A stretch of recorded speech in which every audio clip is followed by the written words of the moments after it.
So what is the responsibility of senior management with regards to the management of risk within an organization?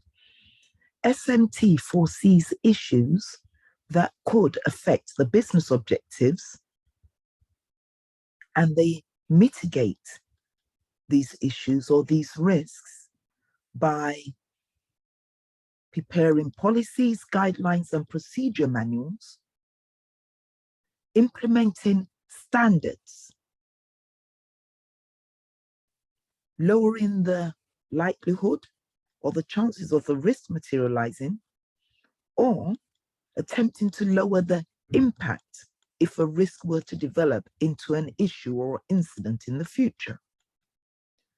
SMT is also responsible for identifying or foreseeing issues that could present a potential business gain. For example, you've got a major software house that develops security applications and products. They hear news that a new ransomware is due to be released by cyber criminals. Just like WannaCry or Petya or NotPetya, released a few years ago now. So if a software house that develops security products were to hear that news, that a new ransomware is due to be released, although the ransomware would present a risk to many businesses, including potentially their own business, there would also be an opportunity for that software house to develop an anti-malware product or an anti-ransomware product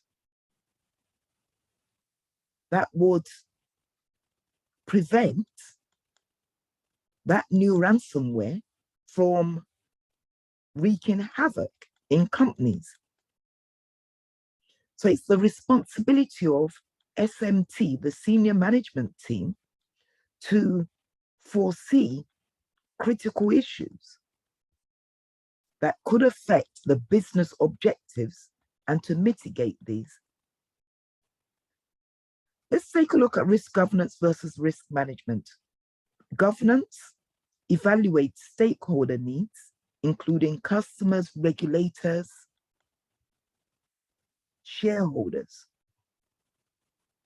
And then they determine balanced, cost-effective, agreed on enterprise objectives. Then they take a look at priorities and reach decisions on which objectives, which stakeholder needs should take priority. Governance also monitors performance and compliance. Compliance against the agreed on direction and objectives of the organization. Risk management. Who's responsible for risk management? Well, IT risk management, we're definitely talking about you and I, IT, cyber, infosec risk professionals. But what is the question mark there for? Okay, and I've already started seeing answers. Yes, everyone in the organization is responsible for at least identifying risk, reporting risk. Risk management plans, builds, runs, and monitors activities in alignment with the direction set by SMT and the board. And they work to achieve the organization's objectives. Remember, we've mentioned this time and time again today, that it's about the business objectives. Risk professionals are there to support the business's objectives, not IT's objectives.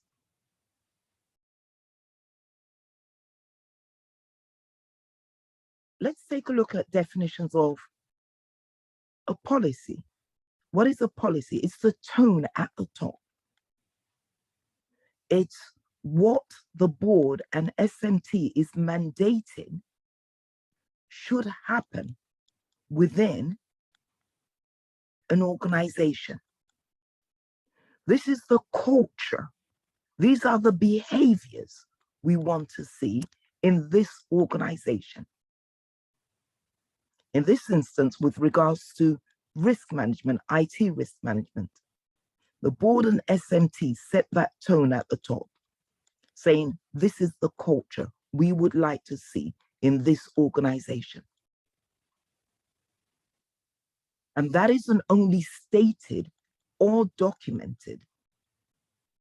The board and SMT are responsible for acting in a way that they would like to see all employees behave in the same manner. Then we have standards, industry-specific mandates such as PCI DSS, a standard for card payments processors. Organizations that process card payments are required to comply with the PCI DSS standard. Then we have ISO 27001, ISO 27005, information security management and information risk management standards. And there are other ISO 27000X standards in that series. Then we have guidelines, best practice, not mandatory, but it's always good to follow at least as a bare minimum good practice.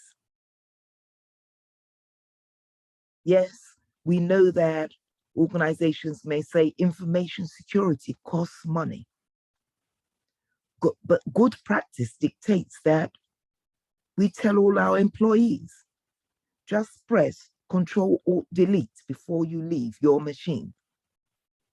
That doesn't cost money, but that ensures the security of data on a PC when the user is leaving that PC for a moment. Guidelines, best practice, good practice. Procedures, procedure manuals, they are user guides, step-by-step instructions in what to do with regards to IT risk management. What would your responsibilities be? Or some of your responsibilities if you were to take up a role as an IT risk professional?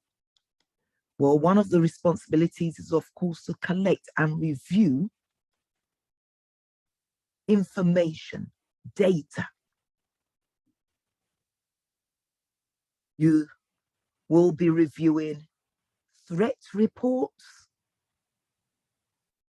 audit reports, vulnerability assessment reports, penetration test reports, and reading the SANS Institute, NCSC, many other renowned organizations offer a lot of information on information security risk and threats. The IT risk professional would also be responsible for identifying potential threats and vulnerabilities and risks along with all employees across the organization if we develop a good relationship with them. We'd also be responsible for developing a comprehensive set of relevant IT risk scenarios. We could have an information security group or committee that engages with us to identify relevant IT risk scenarios. We also identify key accountable stakeholders, establish an IT risk register, which we'll be talking about later. We identify the risk appetite and tolerance defined by SMT and key stakeholders. And then we collaborate in the development of a risk awareness program. We could be engaged in delivering training or workshops in our organizations.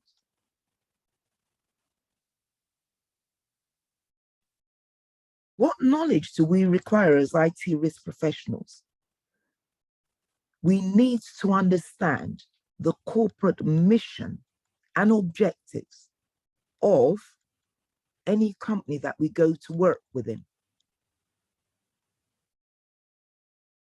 What are we seeking to achieve? What are we seeking to deliver as an organization? We need to understand industry-specific regulatory mandates upon us. If you work within the financial services sector, you need to understand the global compliance environment. Things like SOX, resilience, corporate resilience. So as an IT risk professional, we shouldn't simply seek to understand technologies. Rather, we should also seek an awareness in our industry-specific regulations and the rules that we're required to comply with. And any regulations that also apply to our specific organization. We should be seeking to acquire an understanding of anything that applies to our environment, to our industry, to our organization, that can empower us to do our jobs well, thoroughly. We need to understand the senior management team's risk appetite and the culture of the organization, the budgets available, and the technologies within the organization that we work within. Culture is so important. And again, remember we had the question this morning, what should we do within an organization where risk is not taken seriously? I said that if the risk culture is negative and you're not in a position to change that risk culture, then you seek another job and you move on.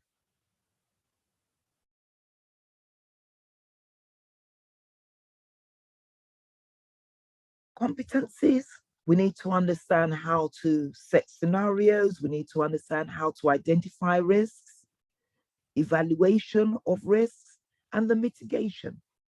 What sort of treatments to propose to mitigate or reduce the risk to our organizations. We need regulatory knowledge, as I've just repeated there. We need to understand how to evaluate threats. And we'll talk through all of these when we get into a risk assessment process later. Risk controls, we need to understand what sort of controls or tools or processes or policies we can recommend within our organizations to reduce risk. We need to understand policies, standards, frameworks that apply to our organizations, documentation. We need to be able to prepare gap analysis, issues and risk logs, a RACI chart, a lessons learned report, And then vulnerability assessments. And then we need to understand how to prepare quantitative and qualitative risk assessments, of which I have an example later on in this session or next Saturday. The risk professionals' competencies continued. We need to ensure that we understand that risk is not a one-off session or workshop. We need to ensure that we're managing risk continually within our organizations. We're looking out for new threats. When new technologies are implemented within our organizations, we need to start seeking to identify new risks.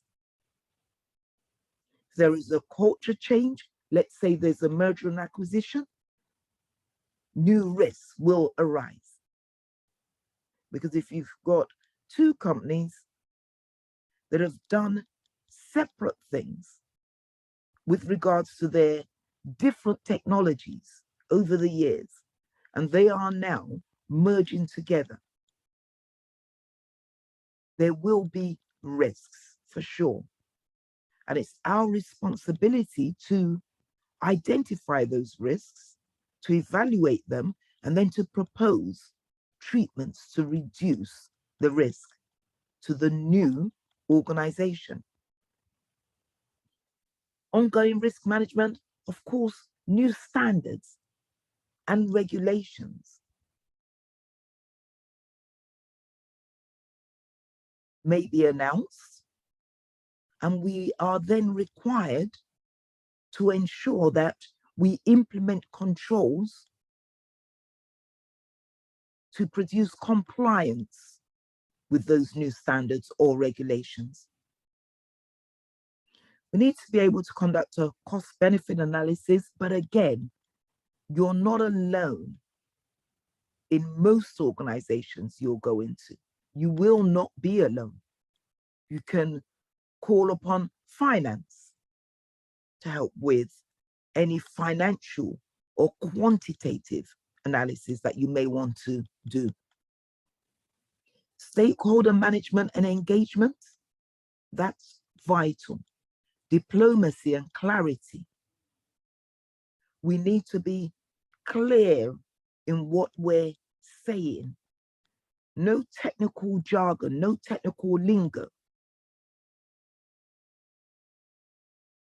We may be proposing some technical controls, but the board and SMT don't want to hear technical language. All they want to hear is, what will the cost of these controls be to the organization, and what will the benefits be to the organization? Competencies, again, I am well known for this. Integrity. Integrity is key for risk professionals. You need to have the integrity to be able to say to the board, to senior management, to cleaners, to security guards, you know what? The actions that you are engaging in could give rise to this risk.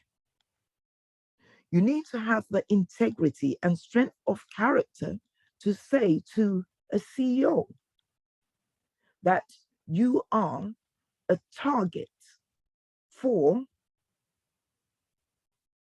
hackers.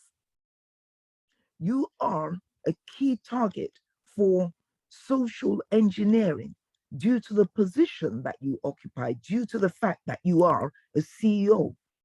Spear phishing, where senior managers are targeted. You need to have the courage and the integrity to say that to board members, to senior managers, because they don't know that they could be targeted, because they're not information security or cybersecurity risk professionals. You are. And if you're working in a culture where you feel that you can't point out to senior management that they are a risk by virtue of their roles, then maybe you need to consider moving to another organization or team where it's not your responsibility to do that.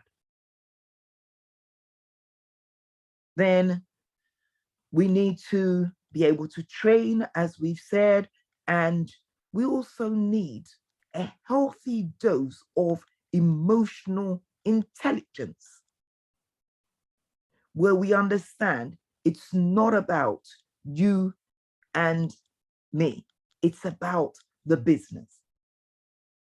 So I've written this abbreviation here: don't take matters personally. If you document a risk in the risk log and you raise proposals as to how to treat the risk,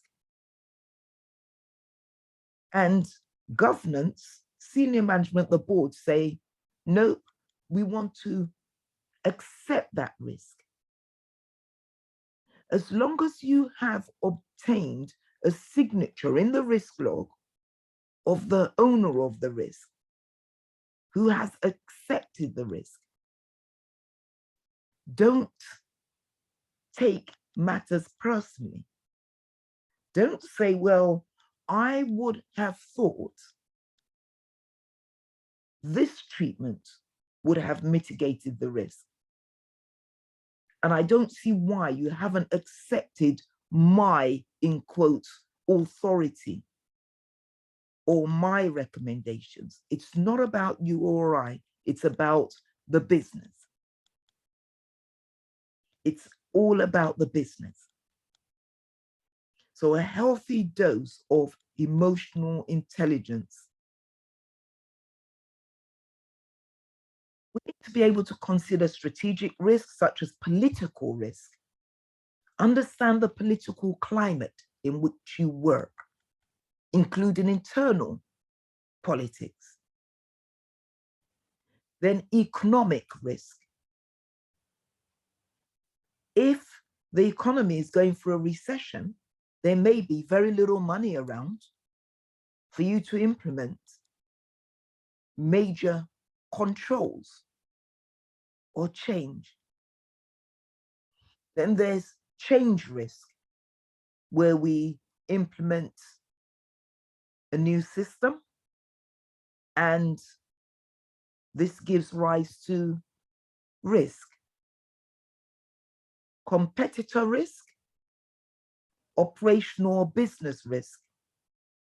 Operational risk is a major industry out there. Operational risk considers internal fraud, error, credit risk, market risk, supply chain or third-party risk, IT risk. Again, operational risk. Regulators are really focused on operational risk and operational resilience for organizations. Internal, external fraud and theft, misconduct across an organization. Misconduct is what led us to the last global recession, as I mentioned earlier. Mismanagement, error. Error is an operational risk where an employee sends critical personal data of major clients in a spreadsheet to, accidentally sends this now to an unrelated client or to a competitor to the clients whose details have been were contained in the email, in the spreadsheet. Operational risk. Tech cyber risk, systems outages, cyber attacks, a global shortage of technology components such as memory, hard drives, CPUs. Those could give rise to a risk. Let's say an organization is doing a refresh of legacy technology, and it gets to the middle of the refresh and finds out that there's a global shortage of components, which means that their new order for 50,000 new servers won't arrive for the next 6 months. And they've left that upgrade till the last minute. So here are different risks that could affect you and I as IT risk professionals: privacy breaches, reputational risk as a result of a breach, for example, IT contract or information security contract breaches, employment law breaches could affect IT, such as strikes, blockages, or employment law issues, dare I say them, where you've got critical staff unable to get to the office because there's a strike. They're unable to come into the office. Your data center staff, for example. Pandemics, health and safety, accidents at work, where key staff are unavailable. Yes, I can see that we've said, well, remote working is available now. But some roles in IT, including your data center hardware colleagues, cannot be done from home.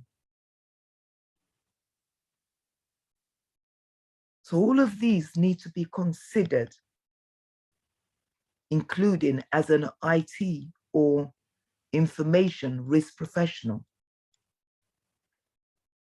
What is operational resilience? I've mentioned that, and I've taken these slides from another workshop that I've delivered previously. Operational resilience, according to Gartner, a set of techniques that allow people, processes, and information systems to adapt to changing patterns. And there's a recognition that business, operations, finance, InfoSec, and GRC are all interconnected and need to be viewed together. According to the Financial Conduct Authority, which is a UK-based regulator for the financial services industry, operational resilience is the ability of firms, financial market infrastructures, and the financial sector as a whole to prevent, adapt, and respond to, recover, and learn from operational disruption. So it's not sufficient for us as IT risk professionals to be seen to prevent risk from materializing. We need to also be able to respond to a risk once that has developed into an incident, once it has materialized and developed into an incident. And we definitely need to be able to recover promptly from such an incident and learn from the disruption. Learn from any incidents, any critical incidents in particular, IT or cybersecurity disruptions. An organization that is able to not only reduce the risk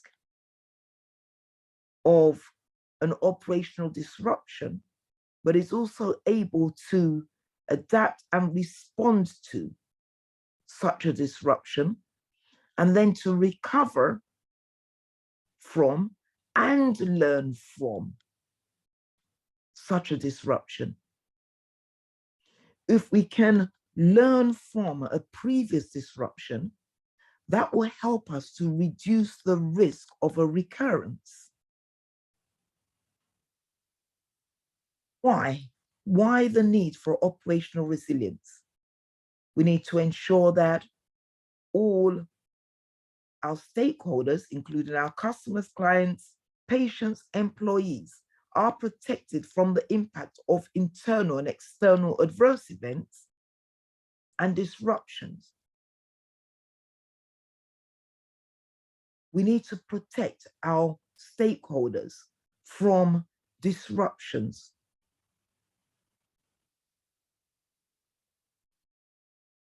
Such disruptions, by the way, are not limited to IT or cyber events.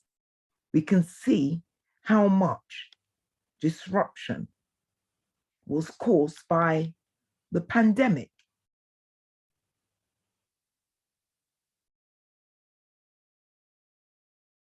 As IT risk professionals, we need to be prepared in a state of constant preparedness for operational disruption.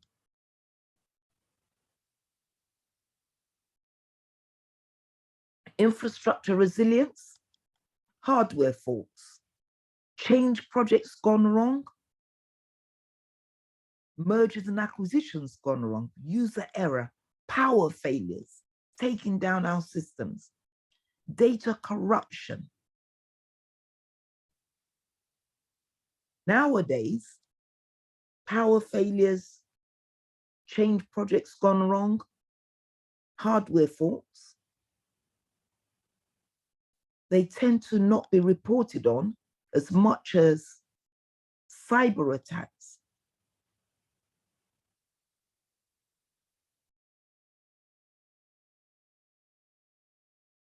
We need to be able to promptly recover from an adverse technology incident or disaster, a business IT interruption,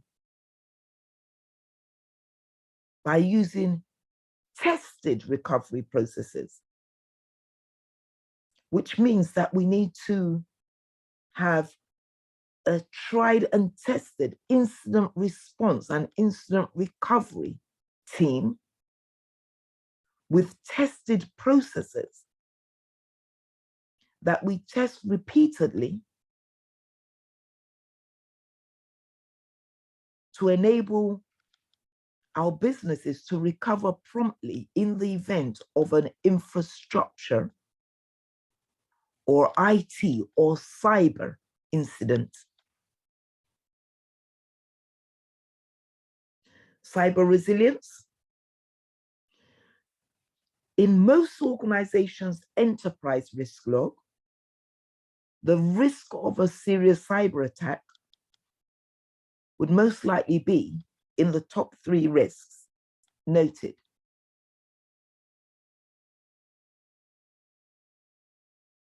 What is a cyber resilient firm? That's a firm that's able to operate and promptly recover. Remember this word recovery that I keep on going on about. Promptly recover from a cyber attack due to a constant state of pre-preparedness, where they're pre-prepared for a cyber attack. How can you be pre-prepared for a cyber attack? It starts by hiring skilled information security professionals, diligent information security professionals, providing awareness training to all staff, including your facilities staff. Cyber crisis senior management planning, where senior management know what to do in the event of a cyber attack against the organization. A cyber resilient firm also maintains awareness of the risks that their third parties, including connected third parties, pose to the organization.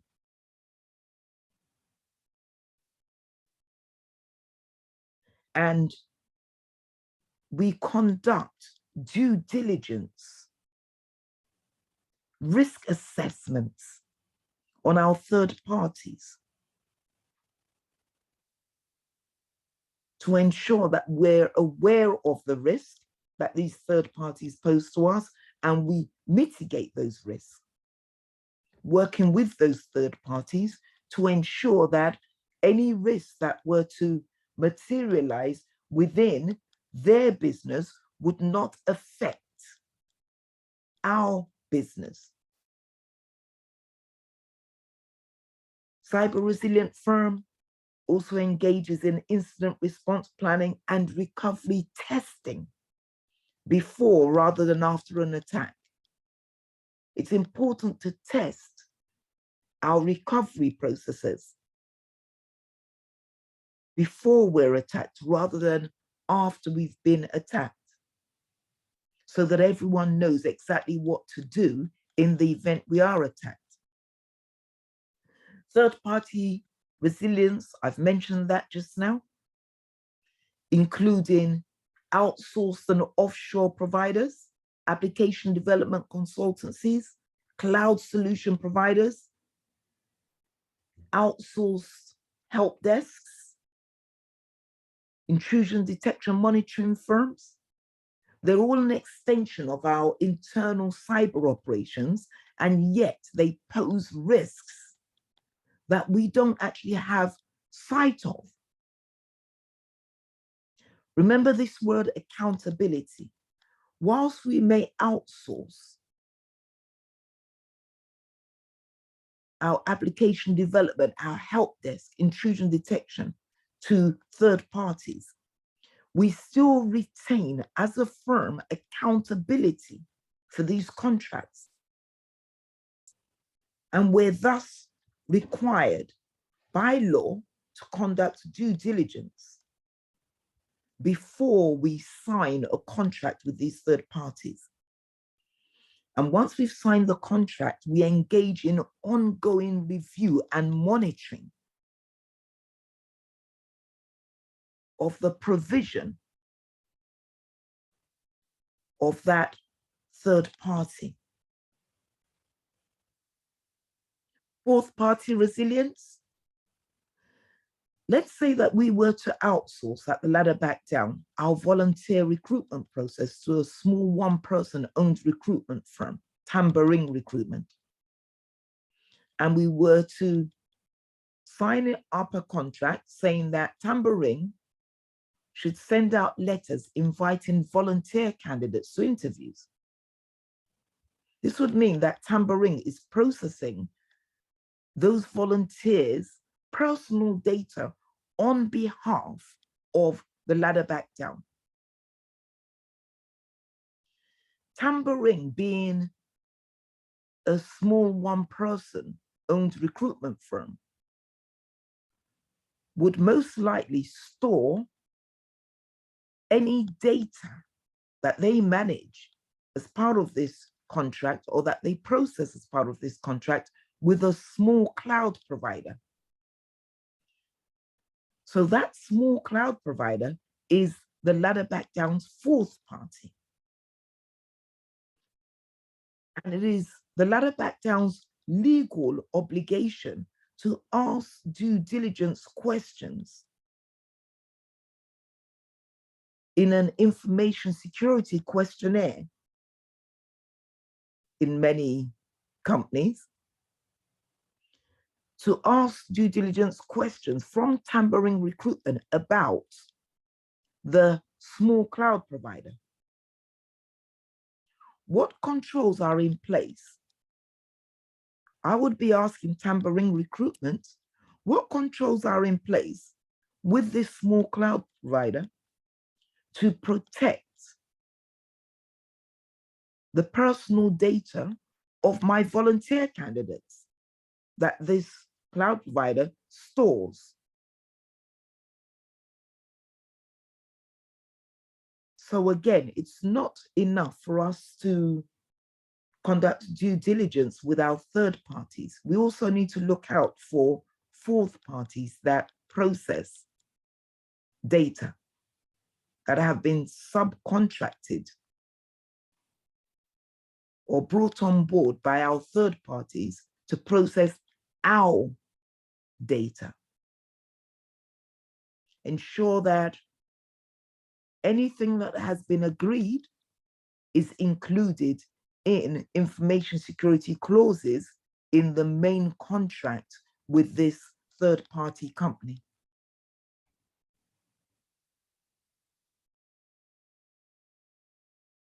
Key risk standards, ISO IEC 31000. Risk is the effect of uncertainty on objectives, and effect is a deviation from the expected outcome, which could be positive and or it could be negative. ISO 27005, the potential that a given threat will exploit vulnerabilities of an asset or group of assets and thereby cause harm to an organization. Other key risk standards, we've got ISACA's COBIT 5. And it's clear, according to ISACA, that IT risk is a business risk. 27001, risk-based information security management system, seeking to ensure that implemented controls are based on the risk to your organization, not the risk to your previous organization. We don't go to a new job and seek to implement controls that were relevant to our previous organization. No, it's about what are the risks to this new organization that I have joined. According to NIST, they provide a standard that integrates security, privacy, and cyber supply chain risk management activities. So privacy, data protection, we need an awareness of data protection regulations, including the GDPR. The GDPR applies to all organizations, wherever you are in the world, including in Africa, if you process the data of an EU resident. So let's say a bank in Africa has some EU residents as clients. Even if they are citizens of that African nation, the fact that they reside in the EU means that the bank is obliged to protect their data according to the GDPR, the General Data Protection Regulations, the EU GDPR. So NIST provides a standard that integrates security, privacy, cyber supply chain risk management activities. So we need to, again, be aware of these risk standards and privacy policies and privacy regulations. Risk ownership. A senior responsible owner must accept ownership for each risk, ensuring that each risk or the risk that they own is acknowledged and managed properly. They determine the risk acceptance level, define the risk tolerance, ensure that controls are adequate to reduce the risk. They provide the budget, they provide support, and they ensure that any controls are actually implemented.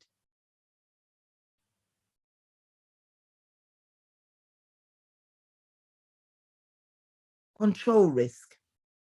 If a control is not operating correctly, then it may not prevent a failure or compromise. If your antivirus software, for example, is not working properly, then it may not prevent a virus from infecting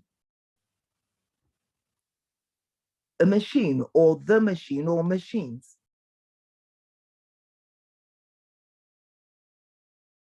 Control risk includes ineffective controls.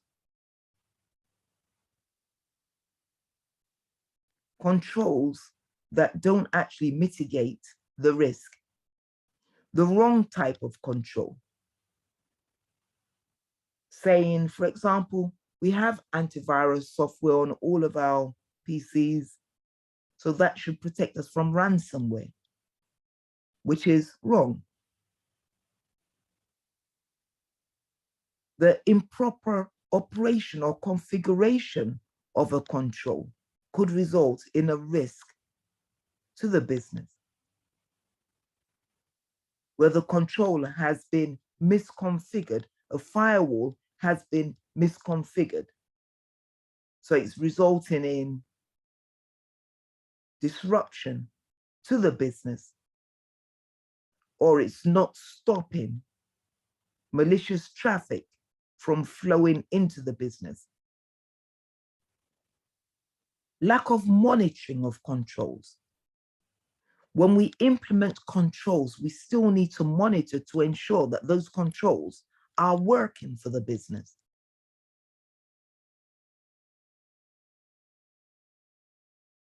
That they're actually doing the job that they were designed to do.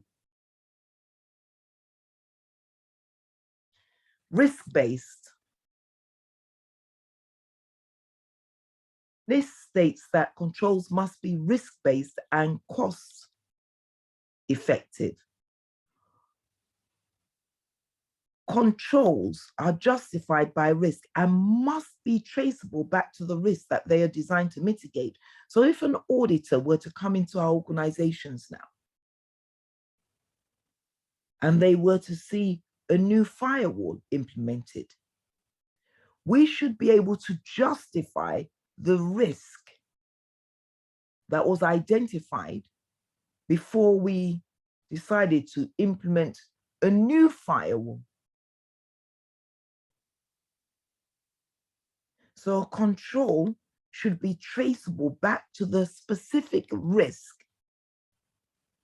that we purchased the control to mitigate.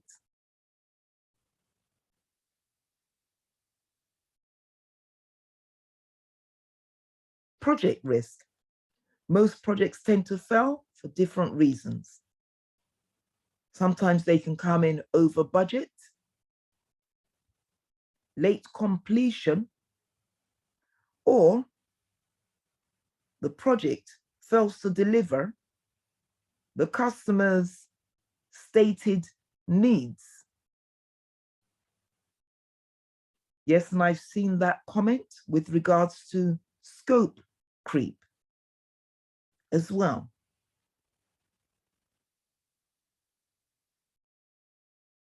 Here are some of the impacts of a project failure.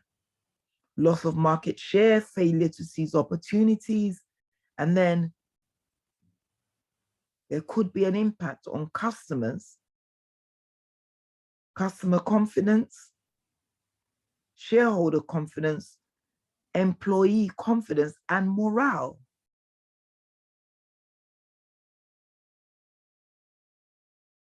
Business continuity risk.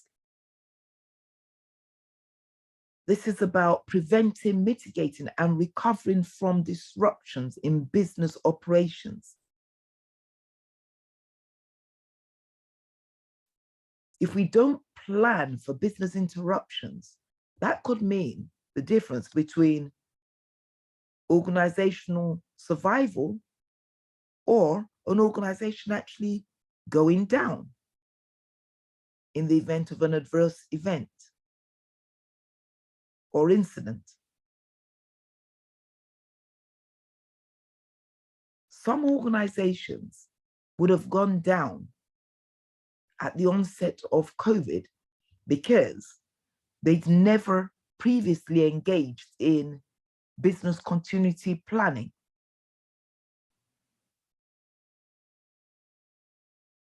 They'd never started implementing remote working, for example.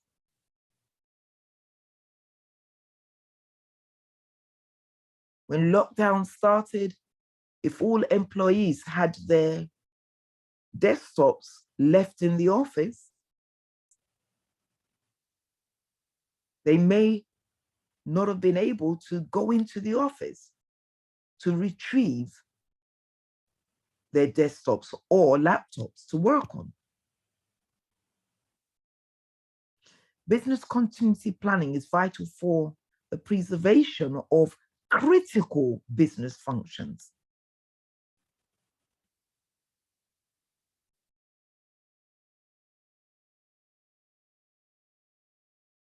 So IT risk management works with crisis management and incident management business continuity teams to address potential adverse events proactively by planning in advance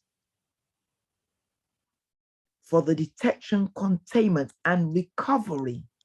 Recovery, that word again, recovery, business recovery, IT recovery in the event of a business disruption.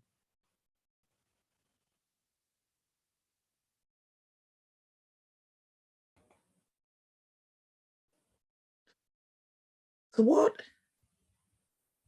affects an organization's risk levels?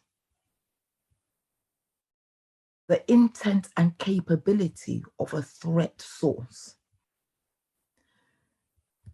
If a threat actor, such as a cyber criminal, for example, is determined to breach our defenses, if they remain persistent and targeted in their actions, they are more likely to be successful in breaching our defenses than not. Capability used to be a main indicator of threat actors successfully breaching our defenses. However, nowadays,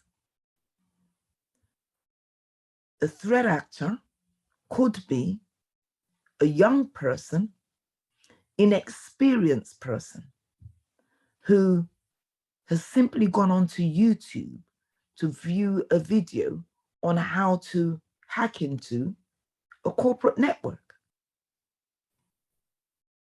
So capability isn't as relevant nowadays. The value of an asset will, of course, determine our risk levels. The higher the value of the information asset that we're seeking to protect as information risk professionals, the higher the risk level. If there's a vulnerability in that asset, of course, that asset is at more risk. And if we rely on a supply chain or a third party, including a connected third party, a third party that is connected to our infrastructure, then our risk will be high as well.